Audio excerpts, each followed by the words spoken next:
The fascia, like everything else in your body, undergoes changes as you age. The first changes as you age are actually strengthening that because you are born with a very weak fascial system. Your bones are hardly ossified, the joints are not fully developed. It takes a year for you to have the strength and coordination to be able to stand up and use the fascial system in the way that you'll use it for the rest of your life. A fertilized ovum is almost 98% water.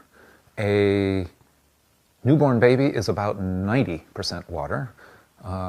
Most folks are somewhere between 67, 72% water, 2/3 and 3/4 water. However, that's slowly drying out as you get older. You could say that the process of getting older is a process of drying out, and the process of hydration is really, really important to the youth of fascia. So as you get older and the fascia dries out, it begins to fray or stiffen. So most of us at about age 48 experience that our arms get shorter. We have to start holding the menus out here because the fascia, the connective tissue inside the iris of the eye, is losing its elasticity, so we can no longer accommodate our focal length the way we could before. These lines of character, I like to call them, forming around my eyes are the fascia in my face breaking down. People tried injecting collagen into the face to take those kinds of things out. I prefer to let it dry out at its normal rate. However, you can drink a lot of water, but drinking a lot of water will help you see the insides of a lot of bathrooms and will have lots of good effects in terms of your vascular system. But in terms of your fascial system, you have to get that water out to the tissues. So movement is really important to that. If you don't move the body, you're not going to get the water out into the tissues where it needs to be. That's number one. Number two, that movement needs to vary. If you keep doing the same movements, you're going to keep sending the water to the same place.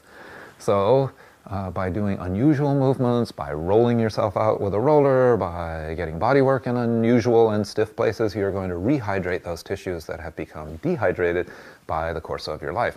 But the third thing that is really important in here, and that a lot of people who are doing personal training because they're really going to get there, is that rest is how the tissues rehydrate. When you do heavy exercise, you're driving the water out of the tissue in the same way that if you step on a wet beach, you push the water out of the sand, right? And it pushes away, and then you pick up your foot, and the water rushes back into that sand, or seeps back into that sand anyway. But you're doing the same thing with tissues. When you're really working out a tissue, you're squeezing the water out of that tendon, out of the fascia, out of the muscle, out of whatever joint tissues were strained by the work that you're doing.